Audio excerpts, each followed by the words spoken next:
Bismillahirrahmanirrahim. Assalamualaikum warahmatullahi wabarakatuh.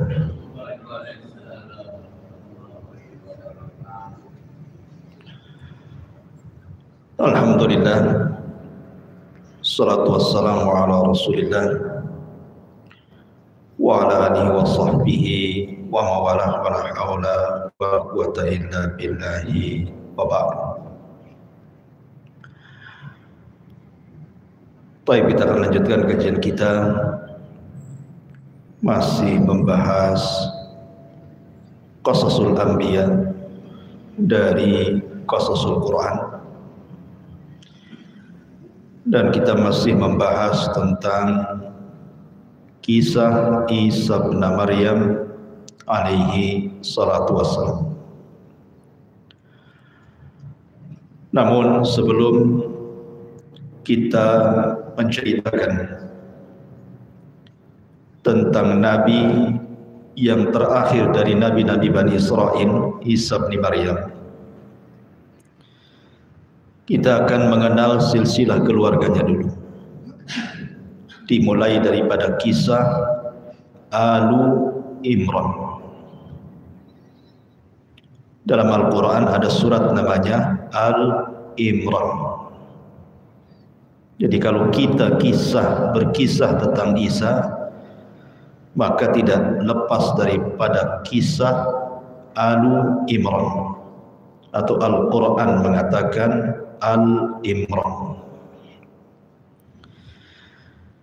Ma'asyiral muslimin yang dimuliakan Allah Subhanahu wa taala, Nabi SAW pernah bersabda tentang keutamaan surah Al-Imran ini. Iqra'u Zahrawaini, Iqra'ul Baqarata wal Imran, fa innahuma ta'tiyan yawmal qiyamati ka'annahuma ghamamatan. Kata Nabi SAW, bacalah Az-Zahrawaini, bacalah Az-Zahrawaini. Artinya Az-Zahrawaini ini bicara tentang keistimewaan dua surat.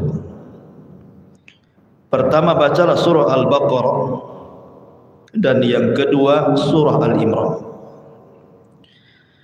Karena sesungguhnya kedua surat tersebut akan mendatangi kalian pada hari kiamat seperti dua buah awan yang akan menaungi kita di saat manusia sedang terkena sengatan matahari. Jadi dua surat ini menjadi dua surat yang akan menjadi syafaat pada hari kiamat, Al-Baqarah dan juga Al-Imran. Dahulu di zaman Nabi SAW, pernah kita cerita di sini tentang kisah Nabi tentang Amul Wufud, di mana banyak kabilah-kabilah yang datang kepada Rasul mengislamkan diri mereka. Lah ada satu kabilah itu namanya kabilah Najran dari Yaman. Semua orang Nasrani datang kepada Nabi SAW. Namun sebelum mereka masuk Islam, mereka mengajak dialog kepada Rasul soal Isa dan ibundanya Maryam. Maka Nabi SAW kemudian membacakan surah Al-Imran ini, mulai dari ayat 33 dan seterusnya, yang membicarakan tentang kisah keluarga Isa bin Maryam, di mana Allah Subhanahu wa taala memulakan ayatnya, innallaha astafa Adam wa Nuhan wa ala Ibrahim wa ala Imran 'alal alamin, dzurriyyatan ba'duha min ba'din wallahu sami'un 'alim, idz qalat imra'atu Imrana Rabbi inni nazartu laka ma fi batni muharraran fataqabbal minni innaka antas samiul alim. Falamma wada'atha qalat rabbi inni wada'tuha untha wallahu a'lamu bima wada'at wa laysa dzakaru kal untha wa inni sammaituha Maryam. Sini muncul kalimat Maryam. Wa inni u'idzuha bika wa dzurriyyataha minasyaitonir rajim, dan seterusnya nanti kita jelaskan. Sesungguhnya Allah Subhanahu wa taala telah memilih Adam, Nuh, keluarga Ibrahim dan keluarga Imran di atas alam semesta. Satu keturunan yang sebagiannya dari keturunan yang lainnya. Dan Allah Maha mendengar lagi Maha mengetahui. Ketika istri Imran berkata, ya Tuhanku, sesungguhnya aku bernazar kepadamu, apa yang dalam janin, yang dalam perutku ini kelak akan menjadi hamba yang akan mengabdi kepadamu di Baitul Maqdis, maka terimalah nazarku, sungguh engkau Maha mendengar lagi Maha mengetahui. Maka ketika melahirkan dia berkata, ya Tuhanku, aku telah melahirkan anak perempuan. Karena dia ingin anak laki-laki, tiba-tiba yang lahir anak perempuan. Padahal Allah lebih tahu apa yang ia lahirkan, dan laki-laki tidak sama dengan perempuan. Dan aku memberi nama Maryam, dan aku memohon perlindunganmu untuknya dan anak cucunya dari gangguan syaitan yang terkutuk, sampai beberapa ayat setelahnya. Jadi setelah dibacakan ayat-ayat ini kepada penduduk Najran yang Nasrani itu, mereka enggak puas dengan jawaban Nabi sallallahu alaihi wasallam dengan dibacakan surah Imran. Karena mereka tidak puas, akhirnya Rasul menawarkan mubahalah. Mubahalah itu artinya saling laknat. Maka Nabi SAW kemudian menyiapkan dirinya, Ali, Hasan, Husain dan Fatimah, mengajak mubahalah kepada penduduk Najran, dan mereka pun melayaninya, siap bermubahalah dengan Rasul. Ketika keesokan harinya, ketika akan terjadi mubahalah, tiba-tiba mereka ketakutan, sehingga pemimpin mereka yang namanya Aqib mengatakan, bagaimana kalau betul-betul dia Nabi? Celaka kita semua. Sebaiknya kita batalkan saja mubahalah. Akhirnya mereka datang kepada Rasul membatalkan mubahalah. Kemudian mereka mengatakan, utuslah kepada kami yang bisa mengajarkan Al-Quran di Najran.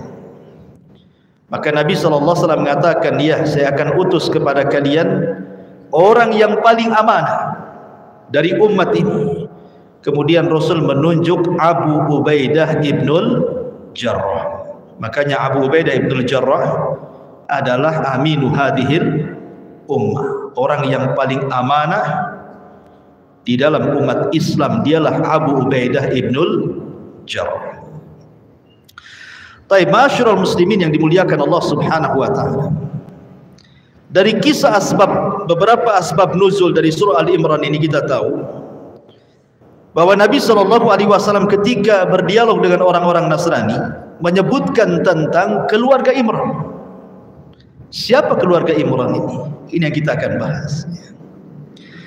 Ma'asyiral muslimin yang dimuliakan Allah Azza wa Jalla, keluarga Imran adalah keluarga percontohan untuk siapapun dari kalangan umat Islam yang berkeluarga. Antum yang sudah berkeluarga, contohlah keluarga Imran ini. Ini keluarga percontohan dalam Quran. Keluarga yang saleh, tinggal di tempat ibadah, dan dijadikan rujukan oleh ulama-ulama Bani Israel di Baitul Maqdis. Dialah Imran, atau disebut dengan keluarga Imran. Allah Subhanahu wa ta'ala berfirman tadi dalam surah Al-Imran ayat 33, Innallaha astafa Adam wa Nuhan. Sesungguhnya Allah Subhanahu wa ta'ala telah memilih Adam dan Nuh, wa ala Ibrahim wa ala Imran 'alal alamin. Kemudian Allah pilih keluarga Ibrahim dan keluarga Imran di atas makhluk yang ada di alam semesta. Di sini ada 4 kelompok yang Allah pilih. Pertama Adam, yang kedua Nuh, yang ketiga keluarga Ibrahim, yang keempat keluarga Imran. Pertanyaan, kenapa Allah Subhanahu wa taala tidak berfirman keluarga Adam, keluarga Nuh, keluarga Ibrahim dan keluarga Imran? Kenapa hanya menyebutkan dua keluarga saja, keluarga Ibrahim dan keluarga Imran? Ketika menyebutkan Adam dan Nuh tidak disebutkan keluarganya, kan? Karena Allah hanya mengatakan Allah memilih Adam dan Nuh, bukan keluarga Adam, keluarga Nuh. Tapi ketika menyebut Ibrahim dan Imran, Allah katakan keluarga Ibrahim dan keluarga Imran. Kenapa? Pertanyaan. Ma'asyiral muslimin yang dimuliakan Allah Azza wa Jalla, kenapa Allah tidak menyebutkan keluarga Adam? Karena tidak semua keluarga Adam itu anak-anaknya soleh. Ada anak-anaknya yang tidak soleh, kan, keluarga Adam itu. Siapa? Qabil. Qabilah yang pertama kali membunuh manusia di alam semesta. Siapa yang dibunuh?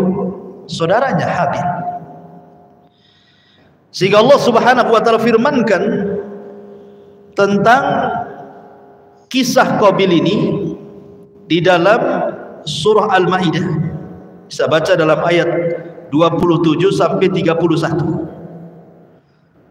Allah mengatakan, watlu alaihim naba abnai adam bil haqq idh qarraba qurbanan fatuqabbala min ahadihima walam yutaqabbal minal akhar qala la aqtulannak qala innama yataqabbalu Allahu minal muttaqin ila akhiril ayat. Bacakan ya Muhammad kepada mereka tentang kisah dua anak Adam, Qabil dan Habil. Ketika keduanya berkorban, ingin memilih pasangannya masing-masing, maka Allah hanya menerima satu dan menolak yang lainnya. Yang ditolak mengatakan, saya akan bunuh kamu. Maksudnya Qabil, saya akan bunuh kamu. Kemudian yang diterima korbannya mengatakan, Allah hanya menerima korbannya dari hamba-hamba Allah yang bertakwa. Dari kisah Qabil dan Habil ini menunjukkan bahwa keluarga Adam tidak semua soleh. Ada juga yang kemudian membangkang. Salah satunya Qabil. Makanya Allah tidak menyebut keluarga Adam di sini. Kemudian yang kedua, Allah Subhanahu wa taala tidak menyebut keluarga Nuh. Kenapa? Karena tidak semua keluarga Nuh saleh. Bahkan ada dua keluarga Nuh yang paling dekat dengan Nuh, dua-duanya kufur. Pertama istrinya, yang kedua anaknya.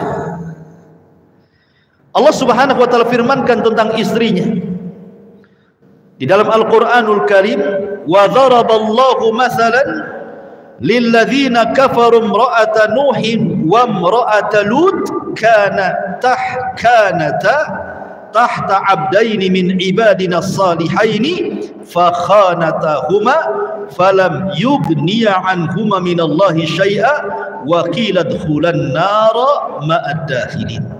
Allah memberikan percontohan bagi orang-orang kafir, pertama istri Nuh dan yang kedua istri Lut. Padahal dua-duanya di bawah kekuasaan hamba kami yang saleh, tapi keduanya berkhianat kepada suaminya dan nasabnya tidak mencukupkan bagi dia untuk selamat. Dia pun dikatakan masuklah ke dalam neraka dan kekallah kau di dalamnya. Artinya bahwa istrinya Nuh kafir, istrinya Lut kafir. Kenapa? Apa kekafiran keduanya? Istri Nuh itu suka mengatakan kepada suaminya gila. Kalau turun wahyu kepada Nuh, yang pertama mengatakan gila istrinya sebelum kaumnya.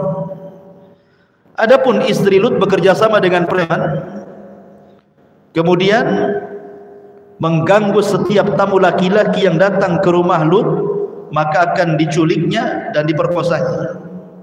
Padahal sama laki-laki, laki-laki memperkosa laki-laki, itulah homoseksual, LGBT.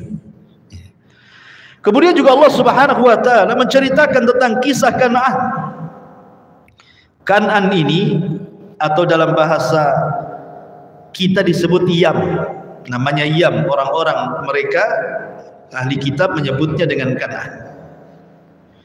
Si Kan'an ini ikut agama ibundanya, tidak mau ikut agamanya Nuh alaihi salatu wassalam. Berbeda dengan tiga saudaranya, Syam, Ham dan Yafis. Tiga-tiga beriman. Yam tidak mau beriman. Ketika terjadi banjir bandang, Nuh melihat Kan'an itu terpisah dari orang-orang kafir dari kabilahnya. Maka perahunya Nuh kemudian mendekati anaknya dan mengajak naik ke atasnya.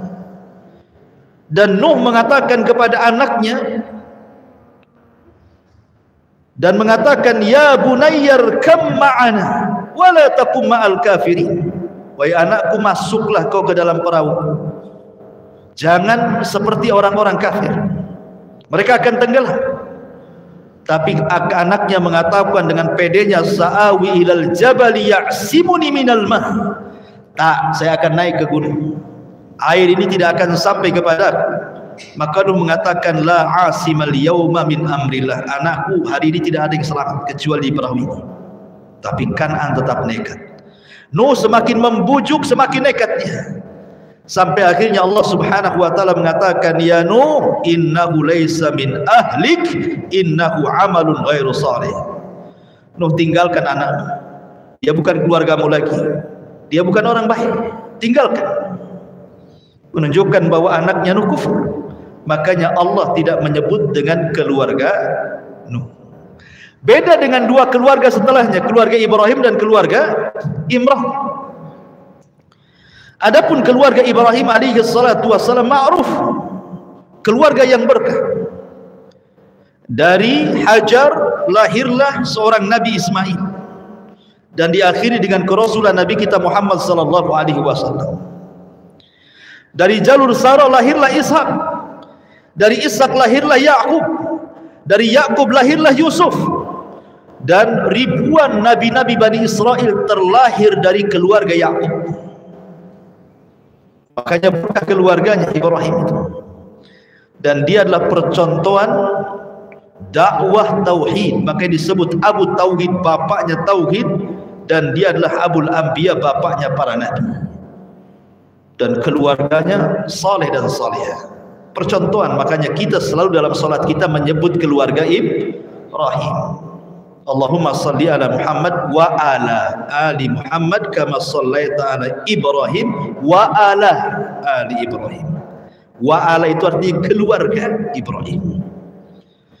Kemudian yang terakhir, ini yang kita akan ceritakan adalah keluarga Imran. Keluarga Imran. Allah subhanahu wa ta'ala menyebut kisah Imran ini di 3 tempat dalam Quran. Pertama surah Al-Imran ayat 33 sampai 34. Kemudian terulang dalam surah Al-Imran ayat 35-nya. Kemudian terulang dalam surah At-Tahrim ayat 12. 3 kali Allah sebutkan kalimat Al-Imran di dalam Al-Quran. Taib. Allah subhanahu wa ta'ala menyebutkan tentang keluarga Imran. Siapa keluarga Imran ini? Dan siapa Imran ini? Siapa istrinya? Kenapa diagungkan dalam Al-Quran keluarga Imran ini? Ini pertanyaan yang kita akan jawab. Terjadi silang pendapat, siapa sih keluarga Imran di sini? Ada yang mengatakan, kata para ulama, bahwa yang dimaksud keluarga Imran dalam surah Al-Imran 33 ini adalah keluarga Nabi Musa. Jadi Imran itu ada 2. Ada Al-Imran yang tinggal di Mesir, ada Al-Imran yang tinggal di Baitul Maqdis. Dan jarak antara 2 Imran ini sangat jauh. Sampai-sampai ulama tafsir mengatakan jaraknya sampai 1800 tahun antara Al-Imran yang ada di Mesir dengan Al-Imran yang ada di Baitul Maqdis. Jadi nggak ketemu, 1800 tahun kan. Adapun Al-Imran yang di Mesir maksudnya adalah ayahanda daripada Nabi Musa alaihi salatu wassalam. Karena Nabi SAW ketika Isra Mi'raj, beliau mengatakan, aku berjumpa dengan Musa ibnu Imran, Musa putranya Imran. Dan keluarga Imran yang di Mesir pun semua orang baik. Gimana tidak orang baik coba? Keturunannya semua dua-duanya jadi nabi. Pertama Harun jadi nabi, kemudian saudaranya Musa jadi nabi. Dan ibunda Nabi Musa alaihi salatu wassalam adalah orang yang soleh, merawat anak-anaknya dan mengikuti agama Nabi Musa alaihi salatu wassalam. Ada yang mengatakan bahwa yang dimaksud ayat Al-Imran 33, maksudnya Al-Imran yang dicantumkan nama dalam surat itu maksudnya adalah Imran, ayahanda Musa dan ayahanda Harun. Tetapi pendapat yang kuat wallahu alam, yang dimaksud Imran itu adalah bukan ayahanda Musa, tapi yang dimaksud Imran di sini adalah keluarga Imran yang ada di Baitul Maqdis. Dialah guru besarnya para ulama yang ada di Baitul Maqdis. Jadi semua para ubad ahli ibadah, para ulama-ulama Bani Israel yang ada di Baitul Maqdis itu semua belajar kepada orang namanya Imran. Dia pemimpin Baitul Maqdis, dia imam mereka. Dan dia hidup di zaman Nabi Zakaria alaihi salatu wassalam. Karena Zakaria sendiri belajar kepada dia. Jadi guru besarnya Imran itu, yang ada di Baitul Maqdis, imam mereka, para ubad dan para ulama Bani Israel. Ma'asyiral muslimin yang dimuliakan Allah Azza wa Jalla, ketika itu kita tahu bahwa kekuasaan di tangan Romawi. Di zaman itu kekuasaan di tangan Romawi, dan mereka para penyembah berhala. Dan ketika itu Bani Israel sangat tertekan dengan orang-orang Romawi, sampai-sampai kemudian banyak berangan-angan orang-orang soleh yang ada di Baitul Maqdis itu, mereka memiliki keturunan yang kelak akan, dengan keturunannya yang kelak akan menyebarkan kembali agama tauhid dan mengalahkan Romawi. Sehingga di antara mereka berdoa supaya punya keturunan. Lah salah satunya yang berdoa minta keturunan adalah Nabi Allah Zakaria dan juga keluarga Imran. Ma'asyiral muslimin yang dimuliakan Allah Azza wa Jalla. Adapun hubung kait antara Imran dan Nabi Zakaria, ada yang mengatakan bahwa istri daripada Imran ini namanya Hannah bintu Fakud. Hannah bintu Fakud. Dia adalah punya adik, kemudian adiknya menikah dengan Nabi Allah Zakaria. Artinya dengan Imran ini ipar-iparan, gitu ya, Nabi Zakaria ini. Ini satu pendapat. Tetapi pendapat yang kedua, yang ini yang mungkin lebih dekat berdasarkan hadis Isra dan Mi'raj. Ketika Nabi SAW berjumpa di langit kedua dengan siapa? Dengan Nabi Isa dan Yahya. Apa kata Nabi SAW? Ibna Khalah. Bahwa Nabi Isa dan Nabi Yahya itu adalah sepupuan. Jadi Nabi Isa dengan Nabi Yahya itu sepupuan. Maksudnya gimana? Keluarga Imran ini punya anak Maryam, dan sebelum Maryam punya anak lagi perempuan juga, namanya Asya. Jadi punya anak perempuan satu, kemudian setelah itu lahir lagi anak perempuan yang kedua namanya Maryam. Lah anak yang perempuan pertama dari keluarga Imran dinikahi Nabi Zakaria. Paham ya? Dinikahi Nabi Zakaria. Dari pernikahannya dengan Zakaria lahirlah Nabi Yahya. Kemudian dari Maryam, anak keduanya keluarga Imran, dia tidak menikah. Ya, ini keajaiban dunia. Dia hamil atas izin Allah, lahirlah Isa. Dari sini menunjukkan bahwa Isa dengan Yahya itu sepupu. Bisa dipahami. Dan ini pendapat yang lebih kuat karena berdasarkan hadis Isra Mi'raj wallahu a'lam.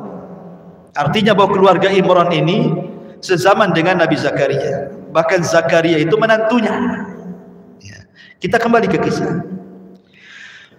Jadi ketika keluarga Imran ini berjalan-jalan di tengah padang pasir ini, menurut ahli sejarah Ibnu Ishaq dan yang lainnya, mereka melihat ada burung yang sedang menyuapi anaknya dengan bahagianya. Akhirnya kemudian terpengaruhlah Hanna bintu Faqud ini, istri daripada Imran ini, kemudian bernazar. Dan dikatakan dalam Al-Quran nazarnya, idh qalat imra'atu imrana rabbi inni nazartu laka ma fi batni muharraran fataqabbal minni innaka antas samiul alim. Ketika istri Imran, Hannah bintu Faqud, mengatakan, ya Tuhan, sesungguhnya aku bernazar kepadamu, kalau seandainya aku punya anak di perutku ini, maka aku akan muharrar. Arti muharrar itu artinya aku ikhlaskan anak ini, aku sedekahkan untuk mengabdi di Baitul Maqdis. Dan hayalan dia pengen anak laki-laki, karena dia kan sudah punya anak perempuan yang nikah dengan Zakaria kan itu. Dia pengen punya anak laki-laki, karena anak laki-laki ini otomatis kan lebih, geraknya kan lebih luas. Apalagi ayahnya Imran itu pemimpin, bisa saja menggantikannya gitu kan. Apalagi di masa itu kemudian memang mereka sedang terjepit dengan kekuasaan Romawi. Mereka menginginkan dari turunan mereka itu ada yang bisa membebaskan mereka dari cengkraman orang-orang Romawi itu. Makanya kemudian Hannah bintu Faqud mengatakan, aku akan bernazar kepada Allah, kalau Allah kasihkan anak laki-laki di perutku, aku akan sedekahkan biar dia berkhidmat di Baitul Maqdis. Dan dia dengan yakinnya mengatakan, innaka antas samiul alim. Dari sini menunjukkan bahwa kepada siapapun, keluarga-keluarga Islam dimanapun, sebelum Allah Subhanahu wa ta'ala berikan keturunan kepada kita, maka minta kepada Allah Azza wa Jalla agar kita diberikan keturunan. Kemudian kita berjanji kepada Allah bahwa keturunan kelak, kalau aku diberikan keturunan, aku akan hibahkan kepada Allah. Maksudnya, aku akan didik dia menjadi anak yang saleh dan saleh, yang tidak pernah meninggalkan salat, tidak pernah meninggalkan Quran, senantiasa memperjuangkan agamanya. Harusnya seperti itu. Dan berdoa terus kepada Allah Subhanahu wa ta'ala. Karena banyak orang-orang yang kemudian, orang awam ya, biasanya dia kalau pengen punya anak, ngobrol sama pasangannya itu sesuai dengan profesinya. Kalau dia polisi, nanti kalau saya punya anak laki-laki, sekolahkan juga jadi polisi. Kan begitu ya? Ada yang begitu ya? Kalau dia PNS, nanti anak saya harus sekolah tinggi juga seperti saya, kalau bisa jabatannya lebih tinggi, eselon berapa gitu. Gitu ya. Jadi ada orang-orang yang nggak kepikir soal agama kan? Nggak kepikir soal agama. Sebenarnya menjadi apa saja tidak ada masalah, karena memang Islam itu butuh. Islam butuh polisi, Islam butuh dokter, Islam butuh insinyur, Islam butuh semuanya. Tetapi jangan itu pula menjadi tujuannya. Minta kepada Allah, kalau memang anakku jadi dokter, jadikan anakku dokter yang soleh, gitu maksudnya. Kalau insinyur yang soleh, kalau polisi yang soleh, jangan polisi yang korupsi. Jadi dia minta, jadi bukan hanya sekedar profesi gitu ya, tapi lebih daripada itu, minta kesolehannya dulu. Jangan minta profesinya dulu. Lihat di sini keluarga Imran ini mencontohkan kepada kita kan, belum lagi lahir, belum lagi ada di kandungan, dia sudah bernazar, kalau punya anak aku khidmatkan di Baitul Maqdis. Allah terima nazarnya, Allah terima. Masalahnya, yang dikehendaki Hannah bintu Faqud beda pula dengan yang dikehendaki Allah. Maunya dia anak laki-laki, rupanya dalam perutnya anak perempuan pula yang Allah kasih. Makanya Dia mengatakan falamma wada'at qalat rabbi inni wada'tuha unsa. Maka ketika betul-betul Hannah bintu Faqud hamil dan melahirkan, rupanya dia melahirkan anak perempuan, bukan anak laki-laki. Dan saat dia mengandung Maryam, Allah takdirkan Imran meninggal dunia. Imran meninggal dunia. Artinya Maryam terlahir yatim. Dan perlu antum ketahui, keluarga Imran walaupun dia tokoh besar di Baitul Maqdis, bukan keluarga orang kaya. Mereka keluarga orang miskin. Tetapi kemiskinannya mengangkat derajat keluarga Imran sampai dipuji dalam Al-Quran dan dijadikan nama surat dalam Al-Quran. Kenapa? Karena pengangkatan derajat itu bukan dari harta, bukan dari pangkat dan jabatan, tapi karena kesolehan keluarga ini. Makanya dari sini ikhwatu fillah, Allah tidak pernah memandang rupa kalian, harta kalian. Yang Allah pandang itu apa? Hati dan amal kalian. Allah tidak pernah memandang kekayaan dan begitu seterusnya. Allah hanya memandang kalau anda kaya, anda sedekah, itu baru dipandang. Kalau anda pejabat, anda gunakan jabatan anda untuk fisabilillah, itulah yang dipandang. Niat anda, itulah yang Allah lihat dan amalannya. Jadi keluarga Imran ini keluarga miskin tetapi keluarga luar biasa, dihormati oleh ulama-ulama Bani Israel dan ahli-ahli ibadahnya. Sampai Al-Quran juga menghormati dan mencantumkan satu nama surat, Al-Imran. Kemudian setelah lahir anak perempuan. Wallahu a'lamu bima wada'at. Lihat bahasa Quran. Dan Allah lebih tahu apa yang dia inginkan dari Maryam. Wa asa an takrahu syai'an wa huwa khairul lakum, kata Allah. Boleh jadi apa yang anda anggap benci di mata anda, rupanya baik pula di hadapan Allah. Hannah bintu Faqud tidak tahu siapa wanita yang dilahirkannya itu Maryam itu. Dan kelak siapa turunannya? Isa Nabi yang akan dibicarakan dunia. Nabi kedua setelah Musa alaihi salatu wassalam, dari nabi-nabi yang paling masyhur, dari nabi-nabi Bani Israel. Bahkan diturunkan padanya Injil yang membenarkan kitab sebelumnya dan yang menghabarkan akan kelahiran Nabi SAW. Jadi Allah lebih paham kehendaknya. Makanya ikhwan, belum tentu kehendak kita Allah subhanahu wa ta'ala kabulkan, tapi terkadang Allah kabulkan dengan sesuatu yang jauh lebih baik dibandingkan harapan kita. Pernah saya ceritakan dulu kan kepada antum tentang kisah seorang kakek-kakek yang ingin poligami. Kakek ini sudah 70-80 tahun usia, tapi ngebet pengen poligami karena kaya. Kalau kakek miskin ya jauh-jauh dari poligami. Jadi akhirnya ngelamarlah seorang gadis dengan mahar sekian. Karena kalau di Arab sana itu kan kalau nikah agak sulit, karena harus punya rumah, perabotannya, kendaraan, baru bisa nikah. Padahal ulama-ulama mereka sudah berfatwa suruh diringankan maharnya, tapi terkalahkan dengan adat istiadatnya gitu. Makanya banyak yang jadi tua tapi belum menikah. Yang kayanya banyak nikah kan itu, karena dia sanggup memberikan keinginan dunia kan itu. Kakek ini poligami. Di malam pertama pula gadis ini tak mau tidur dengan suaminya, minta diceraikan. Padahal ini malam bahagia ikhwan. Ya kan, udah kakek dapat gadis, apa enggak bahagia? Di malam pertama pula minta cerai dia. Kehendak Allah, takdir.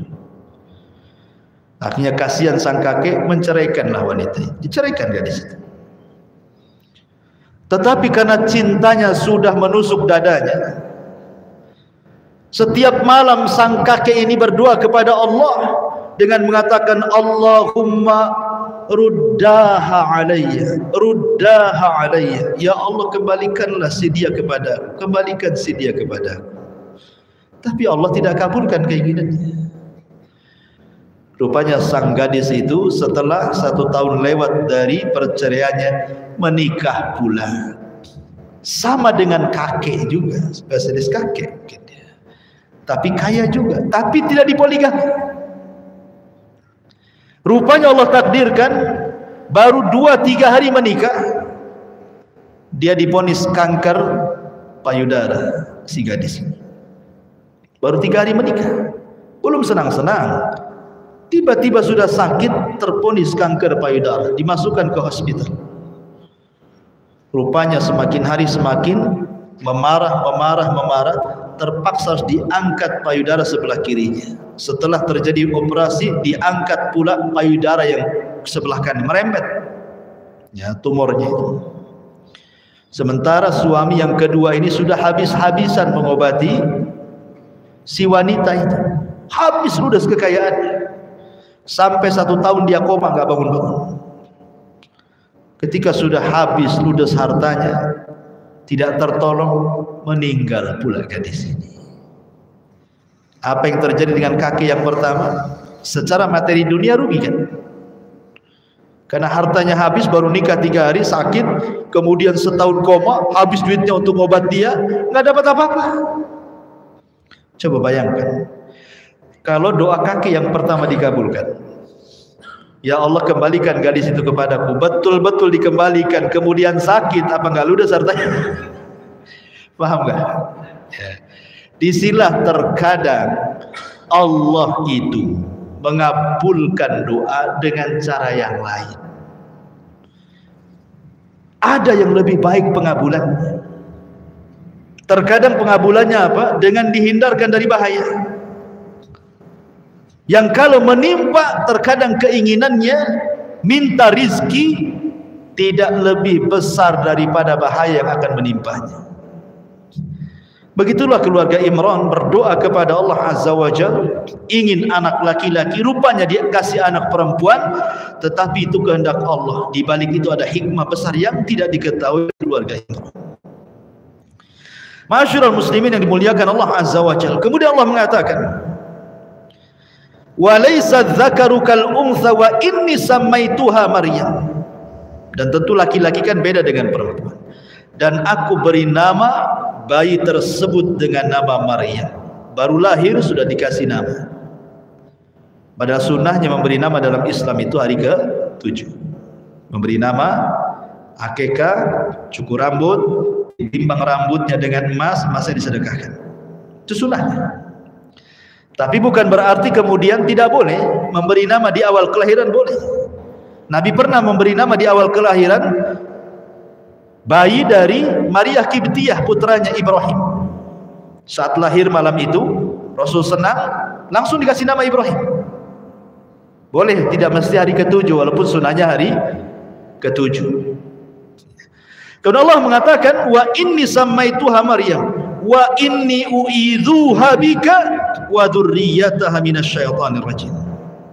Dan aku memohon perlindungan kepadamu ya Rabb, agar anak dan keturunanku tidak diganggu oleh setan yang terkutuk.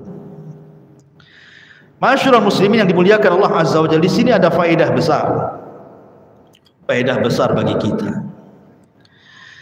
Bahwa kalau seandainya antum sudah berkeluarga, kemudian Allah takdirkan antum punya keturunan, istri antum sedang hamil, maka banyak-banyaklah memohon kepada Allah agar bayi yang dalam kandungan istri kita tidak diganggu setan. Seperti di sini, bagaimana Hannah bintu Faqud meminta kepada Allah Subhanahu wa taala kan? Dia mengatakan, wa inni u'idzuha bika wa dzurriyyataha minasyaitonir rajim. Dan aku berlindung kepadamu ya Rabb, kepada anak dan turunku, jangan sampai mereka digoda oleh syaitan. Makanya disebutkan dalam sebuah hadis yang dikeluarkan Imam Bukhari, ma min bani Adam mauludun illa yamassuhu syaitan hina yulad fayastahillu sarikhan min masyi syaitan ghaira Maryam wa ibniha summa yaqulu Abu Hurairah radhiyallahu an wa inni u'idzuha bika wa dzurriyyataha minasyaitonir rajim. Setiap anak manusia pasti diganggu setan ketika dilahirkan, sehingga dia akan menangis dengan kencang karena sentuhan setan, kecuali Maryam dan putranya. Kemudian Abu Hurairah membacakan surah surah Ali Imran, wa inni u'idzuha bika wa dzurriyyataha minasyaitonir rajim. Artinya bahwa kita lihat bayi yang dilahirkan mesti nangis. Kenapa? Karena ditusuk lambung sebelah kirinya. Ini lambung sebelah kiri dekat jantung. Oleh siapa? Oleh setan. Bahwa setan ingin katakan kepada bayi itu bahwa inilah musuh. Maka ditusuk lambung sebelah kirinya. Kemudian dia menangis, tapi tusukan ini tidak membahayakan, hanya ngasih sinyal, loh aku musuhmu, gitu saja. Kemudian dia menangis, kemudian setan pergi. Kecuali dua bayi yang tidak ditusuk lambung kirinya. Siapa? Maryam dan putranya. Walaupun demikian ikhwan, tetap kita berdoa agar bayi yang dalam kandungan istri kita dijauhkan dari setan. Makanya Nabi SAW ketika berdoa kepada cucunya Hasan dan Husain, apa yang dibacakan Rasul? U'idzukuma bi kalimatillahi tammati min kulli syaitanin wa hamatin wa min kulli ainin lam. Aku memohon perlindungan dengan kalimat Allah yang sempurna untuk kalian berdua dari gangguan setan dan binatang berbisa dan dari pandangan ain manusia yang hasad kepadanya. Kita tidak tahu. Ada orang-orang yang hasad dengan istri kita, akhirnya menjadikan keguguran bayinya. Kita tidak tahu. Makanya kemudian untuk mencegah itu berdoa kepada Allah agar dijauhkan, diselamatkan anak kita. Ya, dari setiap keburukan syaitan, dari setiap mata-mata ain yang hasad, ya, minta kepada Allah. Makanya Ibrahim alaihi salatu wasalam pun sama. Ketika dia mendoakan Ismail dan Ishak, apa kata Ibrahim? Kata Nabi SAW, kana abukum ya'udhu bihima Ismail wa Ishak. Ayah kalian Ibrahim, kata Rasul, memohon perlindungan untuk Ismail dan Ishak. Jadi ini pun menunjukkan apa? Kita disuruh berdoa. Ya. Bagaimana Ustaz, anak saya sudah lahir, sudah besar, nggak apa-apa, kalau telat nggak apa-apa, doakan saja. Terus minta kepada Allah agar anaknya dijaga sampai besar, sehingga tidak tergelincir dan menjadi anak yang soleh dan soleh. Ini faedah dari kalimat wa inni u'idzuha bika wa dzurriyyataha minasyaitonir rajim. Kemudian Allah Subhanahu wa taala melanjutkan firman-Nya. Wa inni u'idzuka biha wa dzurriyyataha minasyaitonir rajim. Fataqabbalaha rabbuha biqabulin hasanin. Maka Allah pun menerimanya dengan penerimaan yang baik. Maksudnya penerimaan yang baik itu Allah senang dengan lahirnya Maryam, dan Allah bimbing Maryam menjadi anak yang saleh. Wa ambataha nabatan hasanah, dengan pertumbuhan yang baik. Wa kaffalaha Zakaria, dan Zakaria yang kemudian memelihara Maryam. Jadi ketika lahir Maryam itu Allah Subhanahu wa taala jaga dia. Allah kirim Jibril untuk menjaganya. Sehingga Maryam ini menjadi wanita yang soleh, tidak lepas dari mihrabnya, beribadah, ruku, sujud terus, tidak henti beribadah kepada Allah Azza wa Jalla. Ketika lahirnya Maryam, ibunya miskin dan dia anak yatim, maka dia sudah bernadar bahwa harus menyerahkan Maryam ke Baitul Maqdis. Secara otomatis maka murid-murid ayahnya, murid-muridnya Imran, tentu kan semua para ulama yang ada di Baitul Maqdis, semua para ubad yang ada di Baitul Maqdis, semua menginginkan membalas jasa Imran yang sudah banyak memberikan ilmu kepada mereka dengan cara apa? Ingin merawat anaknya. Dan harusnya seperti itu. Seorang murid harus punya adab dengan gurunya. Ya, apalagi gurunya sudah membimbing ke jalan yang benar, sudah diajari nasihat-nasihat, sudah diajari ilmu-ilmu, sudah diarahkan ke manhaj yang benar, diarahkan ke hijrah yang benar gitu ya. Tiba-tiba kemudian gurunya punya kesalahan 1-2, ditahdir gurunya. Gurunya ditinggalkan, ini ustaz apa katanya. Lupa dengan ilmu yang ustaz itu kasihkan sama dia. Itu su'ul adab. Dan itu kebanyakan yang terjadi seperti itu. Tidak tahu bersyukur akan nikmat. Padahal tidak ada nikmat yang lebih besar dibandingkan ilmu, ya kan? Jadi akhirnya kemudian semua menginginkan memelihara Maryam, termasuk Zakaria. Zakaria kan adalah istri daripada suami daripada saudari Maryam kan itu, anak pertamanya Imran, anak putrinya Imran yang pertama. Pengen juga gitu. Saking banyaknya ahli ibadah para ulama, terpaksa kemudian diadakan Qur'ah. Apa itu Qur'ah? Undian. Semua ahli ibadah dikumpulkan di tepi sungai, semua ulama Bani Israil dikumpulkan di tepi sungai. Kemudian mereka mengundi, karena Imran sudah mengajarkan ilmu kepada mereka dengan kolam, dengan pena, maka semua undiannya menggunakan pena. Dengan cara apa?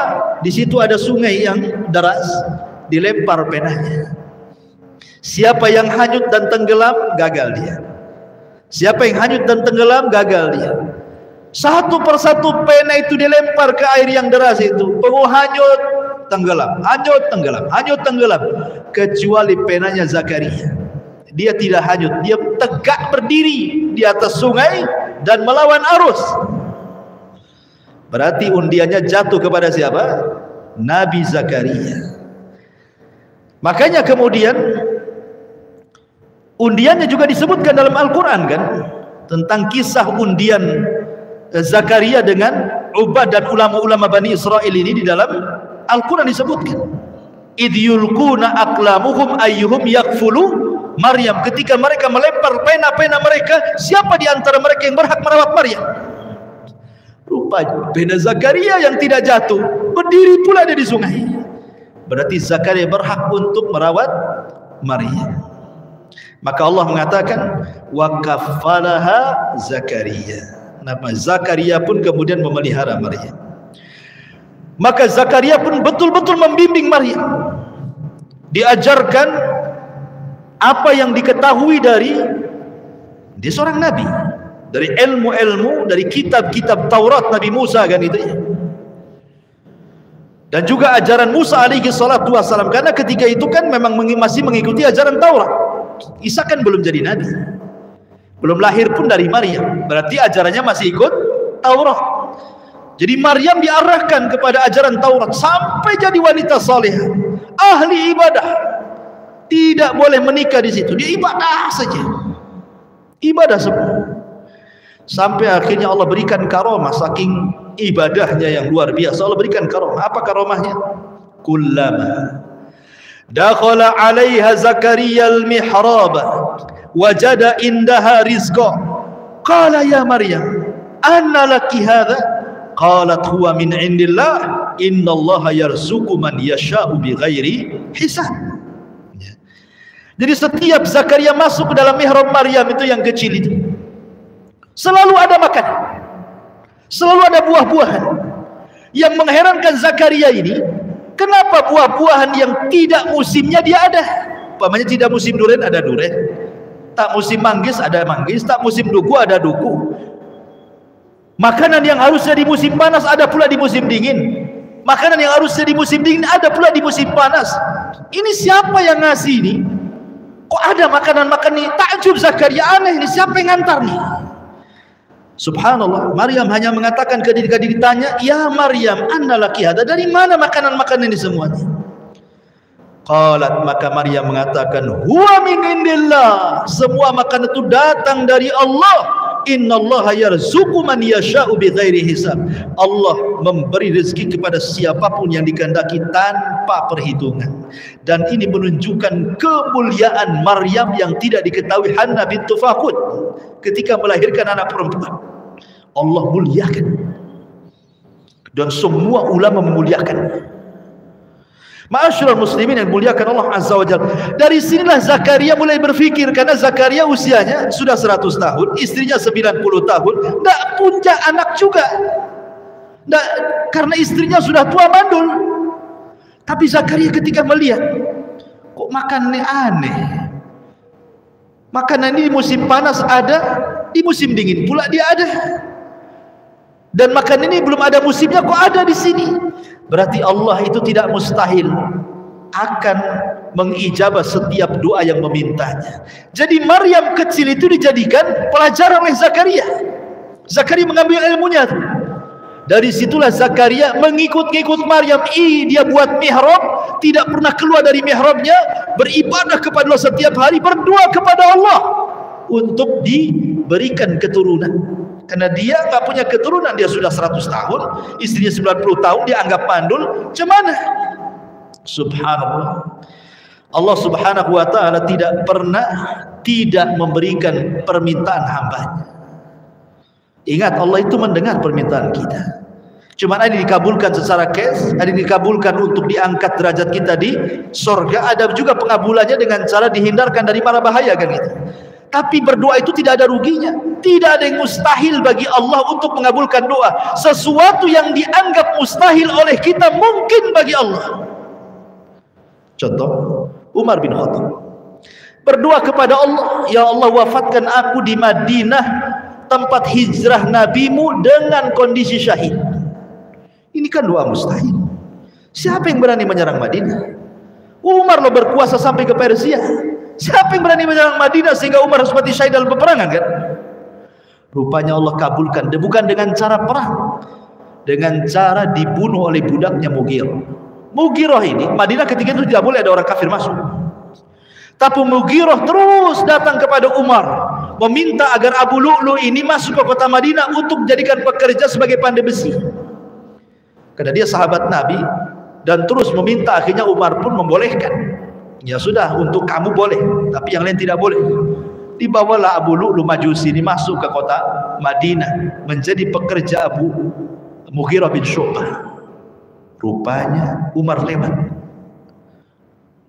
Memang dia punya kepiawaian dalam membuat pisau, pedang, macam-macam. Memang punya kepakaran, makanya Mughirah minta dia sebagai pekerja. Jadi Umar takjub dengan pisau, pedang, panah yang dia buat itu. Kata Umar, bisa nggak kau buatkan pisau untukku? Abu Lu'lu mengatakan bisa, dan pisaumu akan dibicarakan barat dan timur, katanya. Pisau yang akan kubuat untukmu akan dibicarakan barat dan timur. Umar nggak ngeh kata-kata itu. Maksudnya pisau yang disuruh oleh Umar dibuatnya nanti untuk nusuk Umar ketika sholat subuh. Coba, betul, ketika sholat subuh pisau yang diminta Umar untuk dibuat, itulah pisau yang ditusukkan ke Umar berkali-kali. Dengan sebab itu dia meninggal. Ketika dia sakaratul maut, dia tanya kepada anaknya Ibnu Umar, "Man qatalani? Siapa yang membunuhku?" Kata Ibnu Umar, Abu Lu'lu, budaknya Mughirah bin Syu'bah. Iya, kata Ibnu Umar. Alhamdulillah, kata dia. Alhamdulillah, kata Umar. Orang-orang heran, kenapa ya Amirul Mukminin kau senang? Alhamdulillah alladzi qatalani lam yasjud lillahi walau sajda. Segala puja dan puji milik Allah, karena yang membunuh orang yang tidak pernah sujud 21 kali, dia mati syahid. Dibunuh orang kafir. Begitulah cara pengabulannya, kan? Sesuatu yang mustahil jadi mungkin, kan? Jadi berdoa kepada Allah. Nabi Zakaria mustahil istrinya punya anak, mandul 90 tahun usianya, monopus lagi. Tapi tidak dimustahil bagi Allah. Allah habarkan kepada Zakaria, seorang nabi, hunalika da'a Zakaria rabbah. Qala rabbi habli min ladunka dzurriyyatan thayyibatan innaka sami'ud du'a. Di sana Zakaria berdoa kepada Allah dan berkata, ya Allah, berilah kepadaku keturunan yang baik dari sisimu, sesungguhnya engkau maha mendengar doa. Apa yang terjadi? Fanadathul malaikatu wa huwa qa'imun yusalli fil mihrab annallaha yubashshiruka bi Yahya musaddiqan bi kalimatin minallahi wa sayyidan wa hasuran wa nabiyyan minas salihin. Kemudian para malaikat memanggilnya. Ketika dia beribadah di dalam mihrabnya, Allah menyampaikan kabar gembira kepadamu, wahai Zakaria, dengan kelahiran Yahya. Dan ketika itu tidak ada orang nama Yahya kecuali putra Zakaria. Yahya Yahya itu artinya hidup. Ya, karena dia yang akan menghidupkan Bani Israel dengan dakwahnya dari kesesatan menjadi petunjuk. Yahya. Kemudian Allah mengatakan musaddiqal bi kalimati minallah. Di mana ciri-cirinya? Yang membenarkan sebuah kalimat firman dari Allah. Kemudian wasayyidan akan menjadi panutan. Wahasuran. Hasur itu artinya tidak suka dengan perempuan. Yahya itu tidak suka dengan perempuan. Tidak suka dia. Tidak ada ruang perempuan dalam hati Yahya itu. Itu hasur maknanya. Bukan berarti kemudian Yahya itu apa impoten atau enggak, bukan. Ya. Memang dia tidak suka dengan perempuan. Hatinya hanya diberikan kepada Allah Azza wa Jalla. Itu makna hasur. Wa nabiyyan minas salihin, dan dia menjadi nabi dari hamba Allah yang saleh. Yahya itu jadi nabi di usia 7 tahun. Sudah jadi anak-anak sudah jadi nabi. Sampai-sampai anak-anak di usianya 7 tahun ngajak main. Ya Yahya mainlah. Asih beribadah aja kau itu. Apa kata Yahya? Ma khuliqtu lilaib. Enak aja, aku tidak diciptakan untuk main-main. Anak sosial gini ngomong begitu coba kan. Ma khuliqtu lilaib. Aku enggak diciptakan untuk main-main. Kalau anak antum suruh belajar, B ini waktu main-main gitu. Bukan tuh ibadah, bukan belajar kan. Kemudian Allah katakan, qala rabbi anna yakunu li ghulamun wa qad balaghani al-kibar wa imra'ati aqir. Qala kadzalika Allahu yaf'alu ma yasha. Zakaria berkata, ya Tuhanku, bagaimana aku bisa mendapatkan anak sedangkan aku sudah sangat tua, istriku pun mandul? Allah menjawab, demikianlah Allah berbuat apa yang dikehendakinya. Kemudian Zakaria berdoa, Rabbi ij'alli ayat. Qala ayatuka alla tukalliman nas salasata ayyam illa ramza wadhkur rabbaka katsira wasabbi bil ashi wal ibkar. Zakaria berkata, ya Tuhanku, berikan aku satu tanda. Kalau istriku hamil, Allah berfirman, tanda bagimu adalah bahwa engkau tidak berbicara dengan manusia selama 3 hari kecuali dengan isyarat. Dan sebutlah nama Tuhanmu banyak-banyak dan bertasbihlah memujinya pada waktu petang dan pagi. Untuk kisah Zakaria nanti ada kisah tersendiri ya, kita tidak perlu memperpanjang di sini. Tapi di sini syahidnya adalah yang apa yang sudah kita kisahkan, bagaimana keluarga Imran adalah keluarga percontohan bagi keluarga muslim. Hidup mereka suami istri dan anak-anak hanya untuk Allah. Kehidupan mereka fakir miskin, tapi mereka habiskan waktunya hanya untuk beribadah kepada Allah Azza wa Jalla. Kemiskinan mereka tidak mencegah mereka menjadi orang mulia di hadapan Allah Subhanahu wa taala. Jangan sudah miskin ahli maksiat lagi. Itu kan 2 kali rugi. Sudah ketimba tangga, tembok pula roboh kena dia. Habislah dia kan. Sudah miskin kurang ajar kan itu. Harusnya makin udah miskin dia beribadah. Enggak apa-apalah di dunia enggak dapat apa-apa. Tapi di akhirat minimal dapat surga kan itu. Sudah di dunia kere masuk neraka lagi. Gimana orangnya? Ma'asyiral muslimin yang dimuliakan Allah Azza wa Jalla, ini yang bisa sampaikan. Insyaallah pertemuan mendatang mari kita masuk pada kisah Maryam dan juga kisah Isa ibnu Maryam. Ini baru kisah keluarga Imran. Wallahu a'lam bishawab. Mudah-mudahan manfaatnya. Subhanallah bihamdika asyhadu an la ilaha illa anta astaghfiruka wa atubu ilaik. Allah ta'ala. Assalamualaikum warahmatullahi wabarakatuh.